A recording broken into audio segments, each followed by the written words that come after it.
Morning student. आज हम आपको पढ़ाएंगे जो लास्ट हमारी क्लास थी उसमें हमने आपको पढ़ाया था लॉजिकल ऑपरेटर। आज हम आपको पढ़ाएंगे कॉमा ऑपरेटर। ठीक है कि कॉमा ऑपरेटर क्या होता है। देखिए कॉमा ऑपरेटर,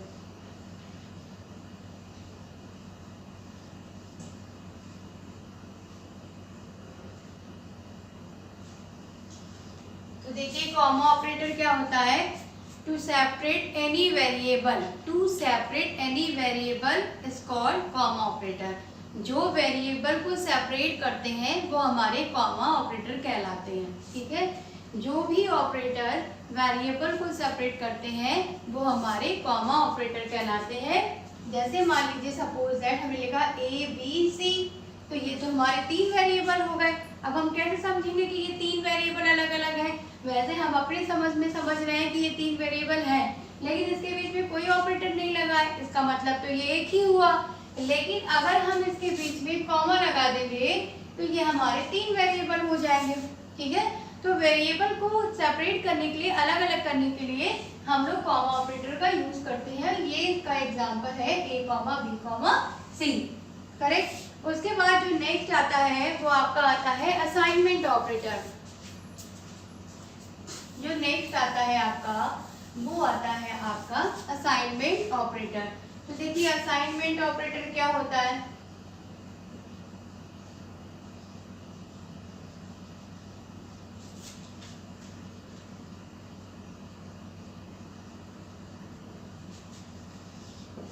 देखिए असाइनमेंट ऑपरेटर क्या होता है।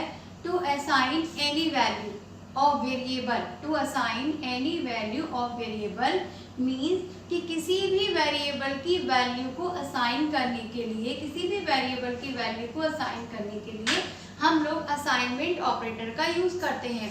ठीक है, असाइनमेंट ऑपरेटर जो होता है उसका सिंबल क्या होता है, equal.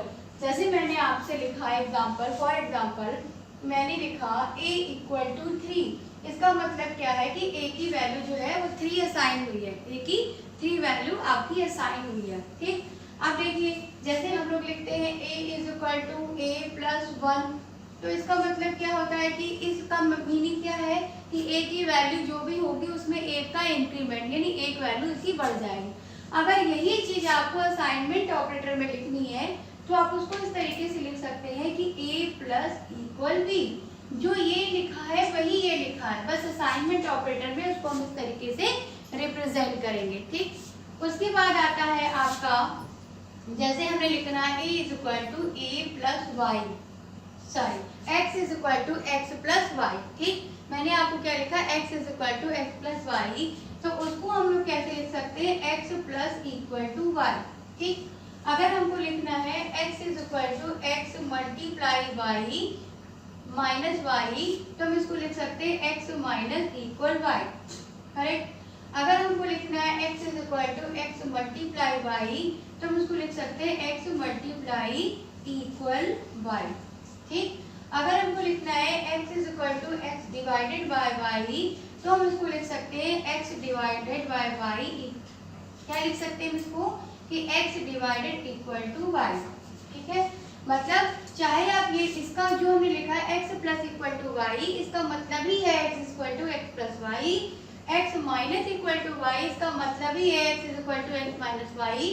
x multiply equal to y, इसका मतलब ही है x is equal to x multiply y. और x divided by equal to x equal to x divided by y. मतलब जब आपका असाइनमेंट ऑपरेटर होगा तो असाइनमेंट ऑपरेटर में हम उसको इस तरीके से वेरिएबल को असाइन कर सकते हैं, इस तरीके से हम उसको रिप्रेजेंट कर सकते हैं। तो आपको समझ में आ जाएगा कि अगर ये असाइनमेंट ऑपरेटर है तो इसमें इस तरीके से लिखा जाएगा, और नॉर्मली तो आपको पता ही है कि ऐसे लिखा जाता है। ठीक है, उसके बाद नेक्स्ट जो आता है ऑपरेटर वो आपका आता है कंडीशनल ऑपरेटर, और जो कंडीशनल ऑपरेटर होता है उसी को हम लोग कहते हैं टर्नरी ऑपरेटर। ठीक है, तो देखते हैं अब आपका कंडीशनल ऑपरेटर क्या होता है।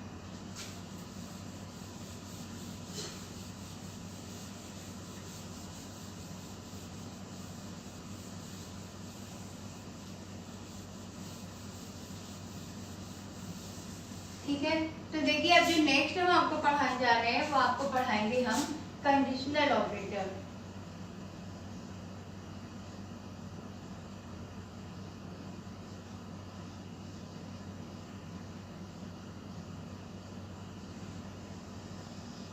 Conditional operator. तो कंडीशनल ऑपरेटर का जो सिंबल होता है वो आपका क्या होता है, क्वेश्चन मार्क और कोलन। ये आपका कंडीशनल ऑपरेटर का सिंबल होता है। ठीक, तो देखिए कंडीशनल ऑपरेटर जो होता है आपका उसका सिंबल होता है question mark colon. Conditional operator क्या होता है, to represent any condition, to represent any condition यानी किसी भी कंडीशन को रिप्रेजेंट करने के लिए हम लोग कंडीशनल ऑपरेटर या फिर टर्नरी ऑपरेटर का यूज करते हैं। टर्नरी ऑपरेटर का हम बता चुके हैं कि उसको ही हम लोग कंडीशनल ऑपरेटर कहते हैं। ठीक है, तो कंडीशनल ऑपरेटर जो होता है वो हमेशा सिंगल स्टेटमेंट में यूज किया जाता है, मल्टीपल स्टेटमेंट में यूज नहीं किया जाता। मतलब कि अगर आपको एक सिंगल कंडीशन को चेक कराना है तो उसके लिए आप लोग कंडीशनल ऑपरेटर यूज करेंगे। अगर आपको मल्टीपल कंडीशन चेक करानी है तो उसके लिए आप लोग कंडीशनल ऑपरेटर का यूज नहीं करेंगे। फिर उसके लिए आगे नेक्स्ट चैप्टर में दिया गया है इफ एल्स स्टेटमेंट, तब वहां पर हम लोग इफ एल्स स्टेटमेंट का यूज करेंगे। ठीक है, तो देखिए हम आपको इसका एक एग्जांपल बताते हैं कंडीशनल ऑपरेटर का। देखिए जैसे फॉर एग्जांपल कि मैंने लिखा कि a is equal to 10 and b is equal to 5, correct.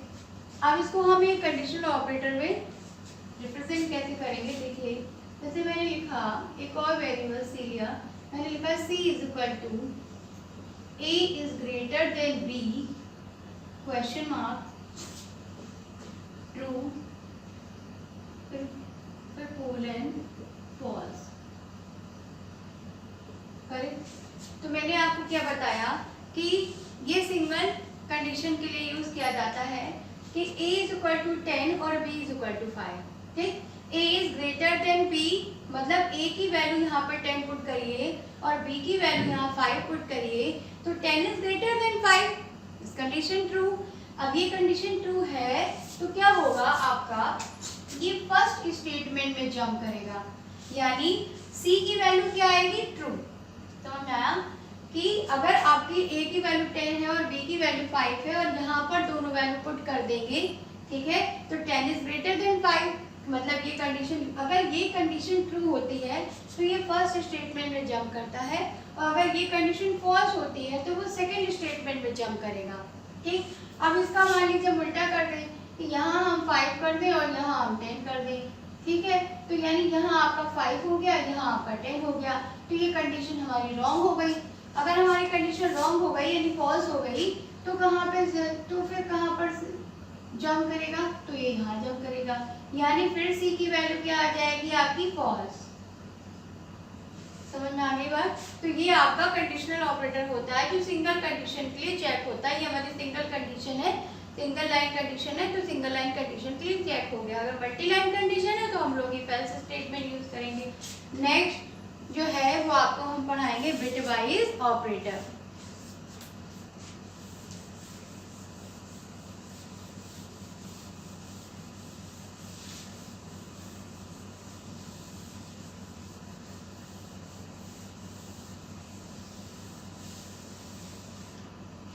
देखिए बिट वाइज ऑपरेटर क्या होता है,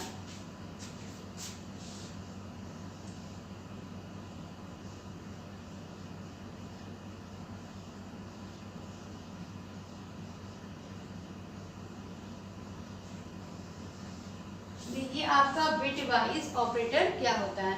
देखिए बिट वाइज ऑपरेटर क्या होता है, ऐसे ऑपरेटर जो आपके बिट लेवल पे काम करते हैं। ठीक है, ऐसे ऑपरेटर जो आपके बिट लेवल पे काम करते हैं, ऐसे ऑपरेटर आपके बिट वाइज ऑपरेटर कहलाते हैं।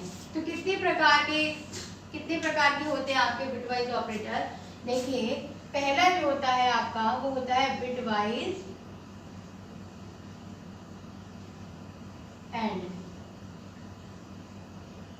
दूसरा जो होता है वो आपका होता है बिट वाइज और, तीसरा जो होता है वो होता है आपका एक्सॉर, इसको हम लोग इससे रिप्रेजेंट करते हैं, और इसका जो सिंबल होता है वो सिंगल और इसका एक एम्परसेंट। इसका आपका सिंगल एम्परसेंट होगा और इसका एक वर्टिकल बार होगा, और एक्सॉर जो होगा वो इसको वर्टिकली से इसको डिनोट करते हैं, इसको कैरेट, वैसे ये सिंबल कैरेट का है। ठीक, और जो चौथा होता है वो आपका होता है लेफ्ट शिफ्ट,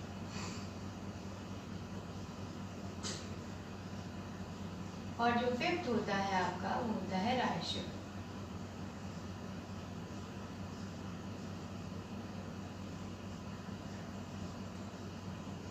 ये सिंगल जो आपका लेस देन है वो डबल लगा देंगे तो वो आपका लेफ्ट शिफ्ट हो जाएगा, और जो ग्रेटर देन है इसको डबल लगा देंगे तो वो आपका राइट शिफ्ट हो जाएगा। ठीक, तो सबसे पहला जो होता है वो आपका है बिटवाइज एंड, वो मैं आपको बताती हूँ। जैसे अभी मैंने जो आपकी पिछली क्लास थी उसमें मैंने आपको लास्ट क्लास में ये बताया था लॉजिकल एंड क्या होता है। जैसा लॉजिकल एंड होता है वैसे ही बिटवाइज एंड होता है, जैसे लॉजिकल और होता है वैसे ही बिटवाइज और होता है। ठीक है, तो देखिए बिटवाइज एंड क्या होता है, जैसे मैंने आपको उसमें बताया था कि अगर दो ऑपरेंड है, टू ऑपरेंड है, ठीक है, और टू ऑपरेंड में से किसी भी एक की वैल्यू जीरो हुई, टू ऑपरेंड में से किसी भी एक की वैल्यू जीरो हुई तो रिजल्टेंट जीरो होगा।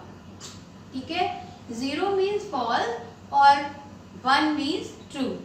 ठीक है, और में क्या बताया था मैंने, लॉजिकल और में जो लॉजिकल और होता है वही बिटवाइज और होता है। लॉजिकल और में मैंने बताया था वही बिटवाइज और में कि क्या कि दो ऑपरेंड हैं, अगर आपके टू ऑपरेंड हैं और टू ऑपरेंड में से किसी भी एक की वैल्यू वन हुई तो रिजल्टेंट वन होगा। ठीक है, यानी अगर किसी भी ऑपरेंड की वैल्यू ट्रू हुई तो रिजल्टेंट ट्रू होगा। ठीक, अब देखिए इन दोनों की हम आपको जो टेबल है वो आपको बना के बताएंगे। सबसे पहले आपके बिटवाइज एंड की देखिए, बिटवाइज एंड, बिटवाइज एंड तो ऑपरेंड वन, फिर ऑपरेंड टू और फिर रिजल्ट। करेक्ट, तो ऑपरेंड वन देखिए 0 0 1 1 0 1 0 1। करेक्ट, अब देखिए जो रिजल्ट होता है इसमें मैंने आपको जो बिटवाइज एंड है उसमें क्या होगा, अगर दो ऑपरेंड है दोनों की वैल्यू जीरो है तो रिजल्टेंट जीरो होगा, अगर एक भी जीरो है तो रिजल्टेंट जीरो ही होगी।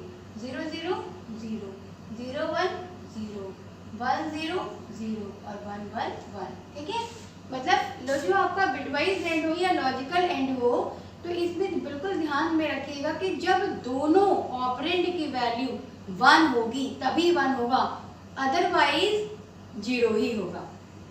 मतलब समझ रहे हैं कि मैंने आपको ये बताया कि अगर दो ऑपरेंड है दोनों में से किसी भी एक की वैल्यू जीरो हुई तो रिजल्टेंट जीरो ही होगा, क्योंकि मल्टीप्लाई ऑपरेशन परफॉर्म होता है। ठीक है, जब दोनों ऑपरेंड की वैल्यू वन होगी तभी वन होगा, वरना जीरो ही होगा। ठीक, उसके बाद आपका और का देख लीजिए टेबल। तो जो आपकी और की टेबल होती है उसका देख लीजिए, बिटवाइज और, ऑपरेंड वन, ऑपरेंड टू और रिजल्ट। ठीक, तो आपका 0 0 0 1 1 0 1 1।